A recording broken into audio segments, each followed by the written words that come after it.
Ayon mismo sa mga lumalabas na stats records, si Luka at Reeves ngayon ang may pinakamataas na points per game bilang duo sa NBA ngayong season. Humigit kumulang kasi sa 63.4 points per game ang nagagawa ng mga yan kapag magkasama sila on court. Individually, si Luka kasi ngayon may malakas na scoring na pumapatak ngayon mula sa 35.1 points per game. Si Reeves naman lumalabas ngayon na hindi lang pang third option yan sa lineup nila. Nagagawa niyang magbigay ng malaking contribution sa opensa at mag-ambag ng assist, kaya may dagdag na value siya bilang secondary star ngayon. Yan mismo ang nakikita ngayon kay Reeves. Si Harden at Kawhi sa Clippers may 53.3 points per game, samantalang si Jokic at Jamal Murray ngayong sa Denver merong 52.3 points per game lang. Si Anthony Edwards at Randle sa Timberwolves bumaba sa 51.9 points yung duo nila, kaya si Luka at Reeves ngayon ang nakikita na pinaka-perfect na combination bilang backcourt duo ngayon sa Lakers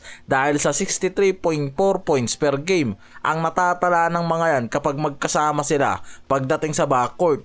Dahil sa kombinasyon ng scoring style ni Luka, kilala yan bilang versatile, scoring, playmaker at assist. May kakayahan siyang mag-dictate ng laro, bumuo ng plays at magbigay ng malaking impact sa opensa nila.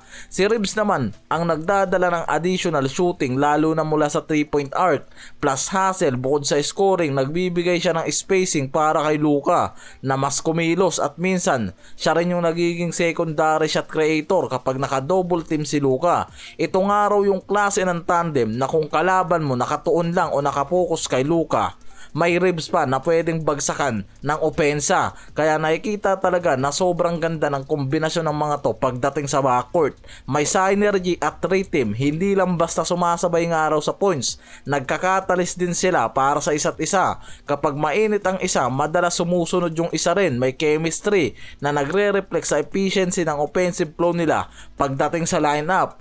Nakikita rin ngayon ang biglaang pagtaas ng relevance ni Reeves sa lineup nila. Hindi siya laging spot-up shooter. Kapag kinakailangan, kaya niyang gumawa ng sarili niyang shot, mag-drive at mag-assist. Kaya nga hindi nga raw predictable lagi itong shooting from 3 nitong si Austin Reeves dahil meron din niyang ginagawa pagdating sa point attack. May mga laro sila na nagpapakita ng team-oriented ngayon. May report nga na may stretch sila sa tatlong magkakasunod na games na parehong nakakuha ng 30 plus points. Bagay na bihira nga raw pagdating sa backcourt duo. Dahil dito, hindi nga lang daw basta si Luka ang role player, kundi meron nga raw legit second option na nagbabago ng dynamic sa opensa ngayon ng Lakers. Kaya nakikita na malakas ang opensa ng Lakers sa backcourt plus malakas na role player support at veteran superstar na kasama nila. Dahil nakapokus sila sa scoring, minsan nagkakaroon naman ng issue ang Lakers sa depensa o ball movement balance kapag dumami ang triple teams kay Luka at hindi naman nakakatulong ang isa sa mga to. Pagdating sa opensa,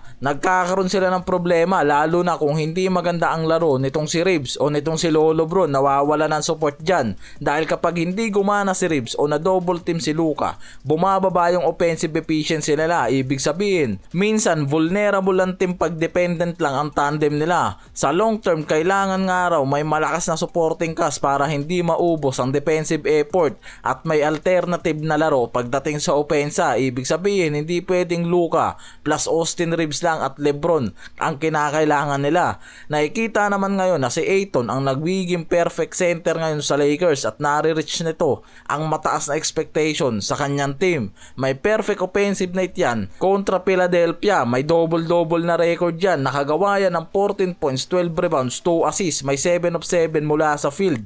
Walang ginawang mintis na tira yan sa mid-range shot mga pare ko. Wala rin yung turnover. Ayon sa report, ito ang unang pagkakataon nga raw sa Lakers na may starter na nakakuha ng double-double na walang misses at walang turnover sa game. Si Ayton pa lang mga pare ko sa franchise nila. Sa madaling salita nga raw, may offensive wise, ang gabi ni Ayton hindi lang siya productive kundi naging efficient din. Bagay na mahalaga para sa isang team na umaasa nga raw sa big man para sa damage control, paint at consistent na production.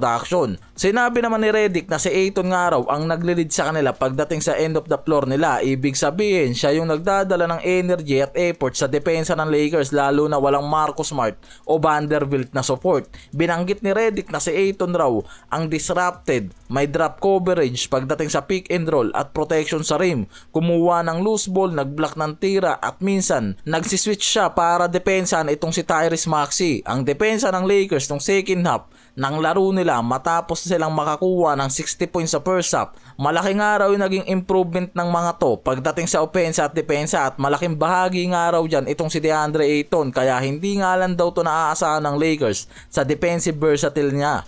Nagiging malaki rin ang impact niya offensively at malaking bagay nga raw yan talaga sa Lakers. Sobrang perfect nga raw to pagdating sa pagiging center ngayon.